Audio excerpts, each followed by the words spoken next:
Taste the Daily.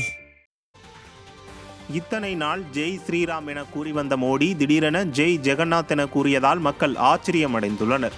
டெல்லியில் உள்ள பாஜக அலுவலகத்தில் தேர்தல் வெற்றி குறித்து உரையாற்றிய மோடி ஜெய் ஸ்ரீராம் என்று கூறுவதற்கு பதிலாக ஜெய் ஜெகநாத் என்று உரத்த குரலில் முழக்கம் எழுப்பியபடி தனது உரையை தொடங்கினார்.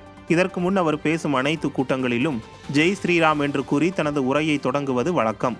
தற்போது உத்தரப்பிரதேசத்தில் பாஜக எதிர்பார்த்த வெற்றியை பெறாததாலும் ராமர் கோவில் அமைந்துள்ள பைசாபாத் தொகுதியிலேயே பாஜக தோல்வியடைந்ததாலும் ஜெய் ஸ்ரீராம் என்று கூறுவதை தவிர்த்துவிட்டு ஒடிசாவில் அதிக இடங்களை பெற்றுள்ளதால் ஜெய் ஜெகநாத் என்று கூற தொடங்கியிருக்கிறார். இனி ராமரை வைத்து போனியாகாது என்பதை உணர்ந்த மோடி பூரி ஜெகநாதரை கையில் எடுத்து விட்டாரா என்று நெட்டிசன்கள் விமர்சித்து வருகின்றனர்.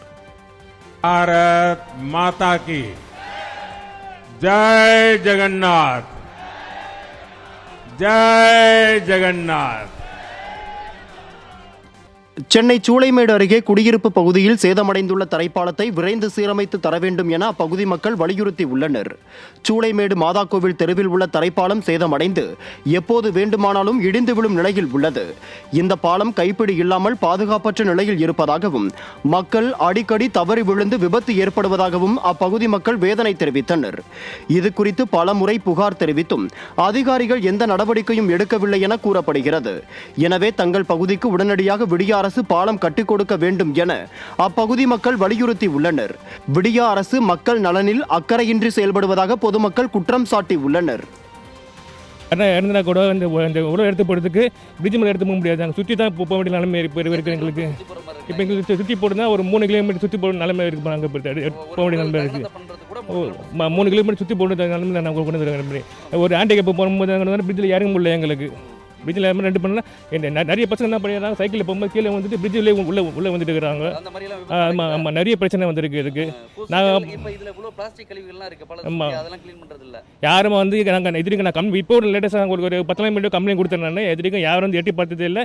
நாங்கள் திருப்பி ஃபோன் பண்ணி சொல்லும்போது ஏஐட்டு ஃபோன் பண்ணி பேசும்போது வருவாங்கடா, இதுக்கு யாரும் வந்து எட்டி பார்க்க கூட இல்லை, எங்களுக்கு பார்க்க கூட இல்லை. எங்களுக்கு சரி, இதில் பைக் மட்டும் தான் போவோம். வயசானவங்க நைட்லலாம் லைட்டு கூட திடீர்னு எரியாது. இங்கே வந்தாலே ஒரு பயத்தோட தான் நிறைய பேர் வராங்க. இந்த சைடு போக முடியாது. ஒன்று பைக் அந்த சைடு வந்து விட்டுருவாங்க. இது வண்டிங்கெல்லாம் வந்து அந்த பக்கம் விட்டுட்டா இங்கேருந்து பாடி தூக்கிட்டு போயிட்டு இது பண்ணுவாங்க. இல்லைனா அந்த சைடு இருக்கவங்க அப்படி தான் சுற்றி போகணும். இந்த சைடு எந்த ஒரு ஆட்டோவோ எதுவும் போகணும். எங்களை ஆட்டோலாம் போகணுன்னு அவசியம் இல்லை. ஒரு பைக்கு நடமாடுறதுக்கு இடம் சைடில் கைப்பிடியோட. தூத்துக்குடி மாவட்டம் திருச்செந்தூர் நகர பகுதியில் போடப்பட்ட புதிய தார் சாலையை மர்ம நபர்கள் சேதப்படுத்தியதாக தேசிய நெடுஞ்சாலைத்துறையினர் காவல் நிலையத்தில் புகார் கொடுத்த சம்பவம் பரபரப்பை ஏற்படுத்தியுள்ளது. கடந்த 5 நாட்களுக்கு முன்பு தேசிய நெடுஞ்சாலைத்துறை சார்பில் சுமார் 50 லட்சம் ரூபாய் மதிப்பில் திருச்செந்தூர் நகர் பகுதிக்குள் 500 மீட்டர் தூரத்திற்கு புதியதாக தார் சாலை அமைக்கப்பட்டது. இந்த நிலையில் கடந்த 3ஆம் தேதி பொதுப்பணித்துறையினர் நகராட்சி அலுவலகம் அருகேயுள்ள உபரிநீர் வடிகால் செல்லக்கூடிய பாலத்தை புதுப்பிப்பதற்காக நெடுஞ்சாலைத்துறையினரால் போடப்பட்ட புதிய தார் சாலையை 2 நாட்களில் ஜேசிபி இயந்திரங்கள் வைத்து உடைத்து அகற்றினர்.